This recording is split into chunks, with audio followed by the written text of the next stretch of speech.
Сәлем достар, айту арнасына қош келдіңіздер. Сиам егіздері дене бөліктері бір-біріне жабысып туылған екі адам. Сиам егіздері генетикалық мутацияның нәтижесі емес. Олар егіз жұмыртқаның даму кезінің белгілі бір сатысында толықтай екіге бөлінбеуіне байланысты пайда болады. Олар егіз жұмыртқаның даму кезінің белгілі бір сатысында толықтай екіге бөлінбеуіне байланысты пайда болады. Олар екі түрлі адам, бірақ эмбриондық қабаттың екіге дұрыс бөлінбеуі денелерінің бірігіп тууына әсер етеді. Бүгінгі бейнеде денелері байланысып туылған адамдардың ең таңғаларлық 10 оқиғасы баяндалады. Онда жайғасып отыра беріңіздер, біз бастаймыз.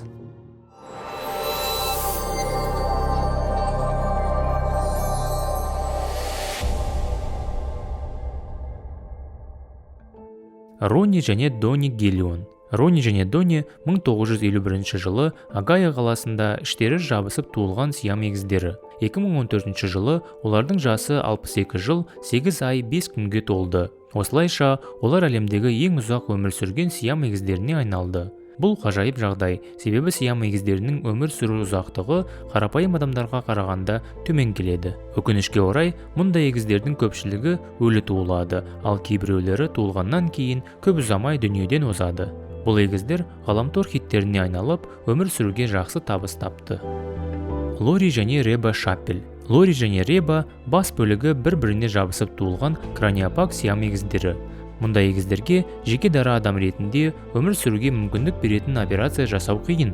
Өйткені олардың миларының кейбір бөліктері ортақ келіп ажыратылмайды. Лори мен Реба бір-біріне байланысқан күйде өмір сүрді. Соған қарамастан, Джордж Шаппель есімімен танымал Реба кантри әншісі атанып, халық алдында біраз өнер көрсетті. Эрин және Эбби Делани. 2016 жылы дүниеге келген Эрин және Эбби краниопак сиам егіздерінің келесі бір өкілдері. Бұл екеуі бір-біріне бастың жоғарғы бөлігі арқылы байланысқан. Дүниеге келгеннен 10 айдан кейін егіздер 30 медициналық қызметкерді қамтыған 11 сағаттық операция арқылы ажыратылды. Егіздердің мұндай түрінің бөліне алынуы өте сирек кездесетін жағдай. Процедура өте қиын болды, өйткені олар мидың жұмыс істеуі үшін қажетті қан тамырларымен ортақтасқан болатын. Бір қателіктің орын алуы екеуінің де көз жұмуына әкелер еді. Егіздерді нәресте кезінде ажырату олардың жеке адам ретінде өсуі және қалыпты өмір сүруі үшін маңызды. Сонымен қатар, өзге адамға физикалық түрде байланысып, өмір сүргеннің қалай екенін естерінде сақтамайды. Ладан және Лали Биджани. Олар 1974 жылы Иранда дүниеге келген. Олардың оқиғасы сиам егіздері тарихындағы ең қайғылы оқиғалардың бірі саналады. Олар өмір бойы бөлек өмір сүруді қалап өтті. Ладан және Лали бастың ми орналасқан бөлігімен байланысқан краниопак егіздер болатын. Өлім қаупіне сілтеме жасай отырып, Германияда дәрігерлер операция жасаудан бас тартты. Дегенмен, егіздер жоғары қауіпті операцияны орындауға дайын дәрігерлер тобын Сингапурда тапты. Өкінішке орай, екеуі де 29 жастарында хирургиялық асқынудан қайтыс болды. Алайда, олар бастарын бекерге қатерге тікпеді. Операция барысында медициналық тұрғыдан біраз ақпарат жиналды. Эбби және Бриттани Хенсел. Эбби және Бриттани 1990 жылы туған дицефалиялық егіздер. Бұл олардың бір денесі, бірақ екі бөлек басы бар деген сөз. Олар бір денеде болғанымен екі түрлі ойлайды, әрқайсысының жеке көзқарасы бар.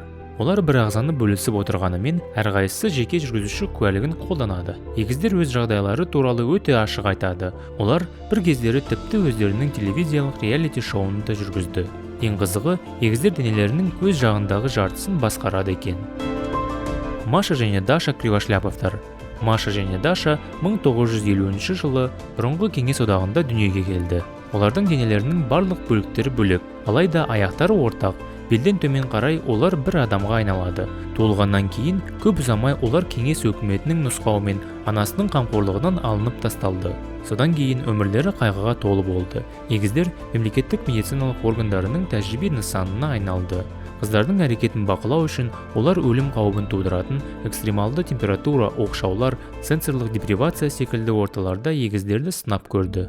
Ақыр соңында бір-бірімен жиі қақтығысатын әртүрлі мінезді тұлғалар пайда болды. Маша басымдау түсіп, Дашаның сүйіктісімен қарым-қатынас жасауына жол бермеді. Сол кезде Даша өз-өзіне қол жұмсауға әрекет жасады. Егіздер 2003 жылы 53 жасында Машаның жүрек ұстамасынан қайтыс болды. Қан айналым жүйелерінің ортақ болғандықтан, Машаның денесінің ыдырауы Дашаның қанының улануына әкелді.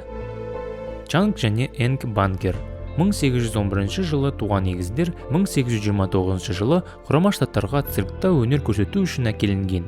Бастапқыда олар екеуі құл ретінде жұмыс жасады.